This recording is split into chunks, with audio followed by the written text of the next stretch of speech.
Hello friends, 22 नवंबर 1963 को USA के 35वें president John F Kennedy की टेक्सास के डल्लास शहर की एक बुक डिपॉजिटरी से गोली मारकर हत्या की जाती है। और जिसने इन्हें शूट किया था वो और कोई नहीं बल्कि पूर्वी अमेरिकन मरीन का ली हार्वी ऑसवर्ड था। पर भीड़ में खड़े जो लोग थे उनका ये दावा था कि ली हार्वी ऑसवर्ड ने प्रेसिडेंट को नहीं मारा, बल्कि वो कोई और था जिसने प्रेसिडेंट पर शूट किया था, जिसको एफबीआई और सारी सीक्रेट एजेंसी ने छुपाने की कोशिश की है। और ली हार्वी ऑसवेल्ड को प्रेसिडेंट के खून के जुर्म में पकड़ दिया।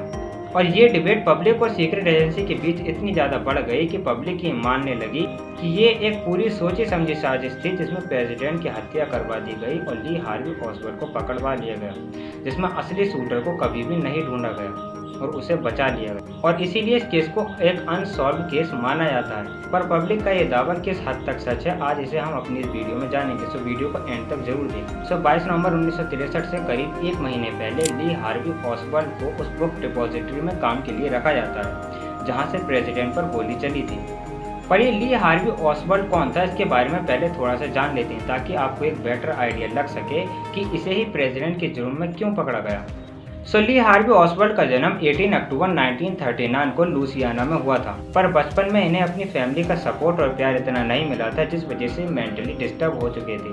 और 12 साल की उम्र में इन्हें एक साइकियाट्रिस्ट की भी हेल्प लेनी पड़ी। फिर जैसे तैसे ऑसवेल्ड ने अपनी पढ़ाई को पूरा किया और 17 साल की उम्र में ये यूएसए के मरीन में शामिल हो गई, जहाँ पर इन्हें कई बार जेल भी जाना पड़ा। और आखिरकार 1959 में ये यूएसए मरीन को छोड़कर सोवियत यूनियन में शिफ्ट हो गई। और यहीं पर रहकर ऑसवेल्ड ने मरीना नाम की एक रशियन लड़की से शादी भी की और कुछ साल यहाँ पर रहने के बाद वो फिर से 1962 में यूएसए वापस आ गए, जिस बीच उन्होंने बहुत सी जगहों पर काम किया। अगर मैं सारी जगह का नाम लूँगा तो वीडियो बहुत ज़्यादा लंबी हो जाएगी। सीधे मेन पॉइंट पर आते हैं। 14 अक्टूबर 1963 में इन्हें अपने एक पड़ोसी के द्वारा असैसिनेशन से करीब 1-1.5 महीने पहले ये पता लगता है कि टेक्सास के डल्लास शहर में एक बुक डिपॉजिटरी है जिसमें नई जॉब्स की भर्ती आई है, जिसमें इनका एक पड़ोसी वेस्ली फ्रीजर भी उसी में काम करता है। ऑसवेल्ड भी उसी बुक डिपॉजिटरी में इंटरव्यू देने के लिए चले जाते हैं और अगले ही दिन ऑसवेल्ड का भी सिलेक्शन हो जाता है। और इस टाइम पर ऑसवेल्ड अपनी फैमिली के साथ इरविंग में रह रहे थे और इरविंग से डल्लास काफ़ी दूर था, इसीलिए वो रोज़ ट्रैवल नहीं कर सकते थे। और डल्लास में ही उन्होंने एक रूम रेंट पर ले लिया था ताकि वो पूरे हफ्ते वहीं पर काम कर सकें और वीकेंड में वापस अपने घर इरविंग आ सकें।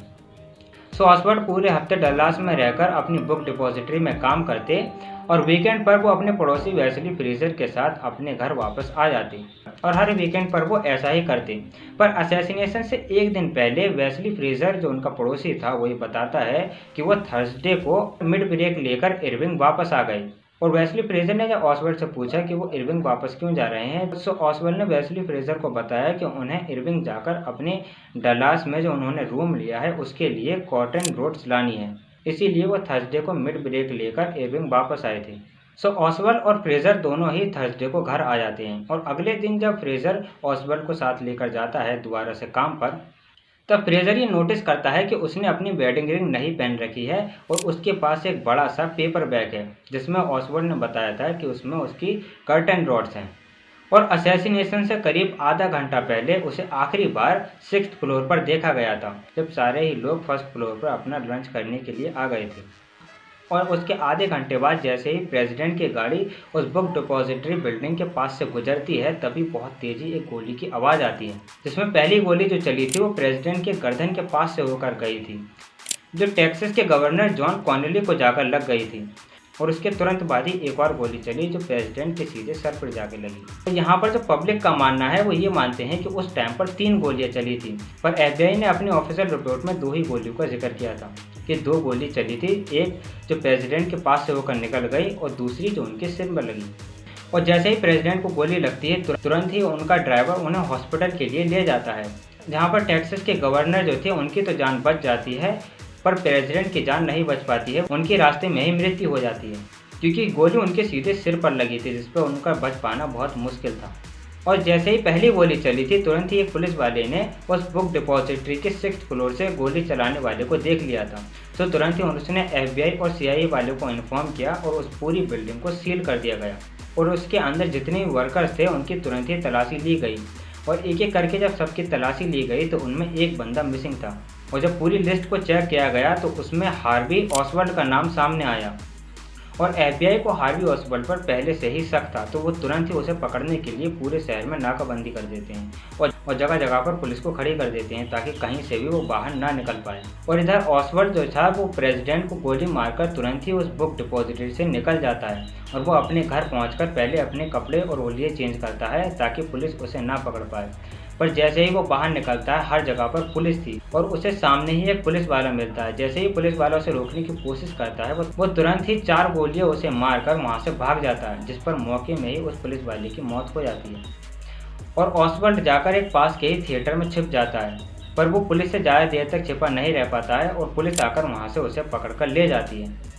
और ओसवाल्ड को पकड़ने के बाद करीब 2 दिन तक उससे पूछताछ करी जाती है, पर इस पूरी इन्वेस्टिगेशन को किसी भी जगह पर रिकॉर्ड नहीं किया गया था, ना ही इसे किसी पेपर में लिखा गया था कि उसने अपना जुर्म कबूल कभी किया या फिर नहीं। आखिरी बार ओसवाल्ड को ये कहते सुना था कि उसने प्रेसिडेंट को गोली नहीं मारी। और जब उसे एफबीआई के हेडक्वार्टर से जेल की तरफ ले जाया जाता है तो भरी मीडिया में उसे एक आदमी गोली मार देता है, और ये और कोई नहीं बल्कि डलास के एक नाइट क्लब का ऑपरेटर था। अब यहाँ पर जो पब्लिक थी जो उस समय जॉन एफ कैनेडी को देखने के लिए आई थी, उनका ये मानना था कि हार्वी ओसवाल्ड ने प्रेसिडेंट पर गोली नहीं चलाई, बल्कि उस बिल्डिंग में उस समय पर कोई और था जिसे एफबीआई और पुलिस ने मिलकर छुपाने की कोशिश की है।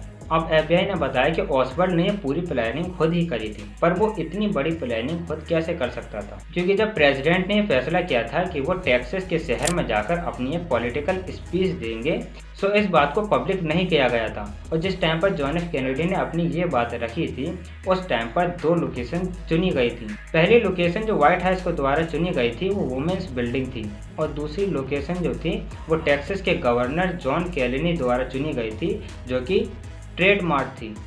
अब दोनों ही लोकेशन के बीच में काफ़ी फासला भी था।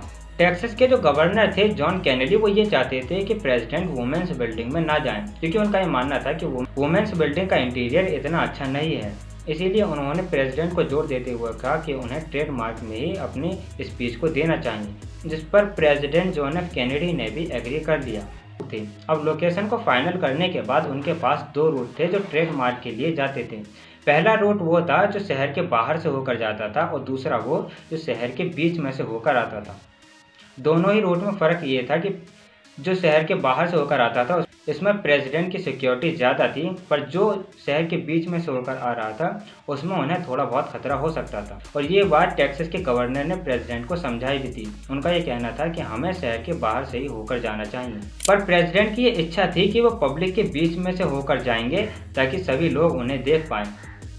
और उनकी इस इच्छा की वजह से ट्रेड मार्ट के लिए फाइनल रूट जो था वो शहर के बीच से होकर ही चुना गया। और इस पूरी डिस्कशन को असैसिनेशन से 1-2 दिन पहले ही पब्लिक किया था।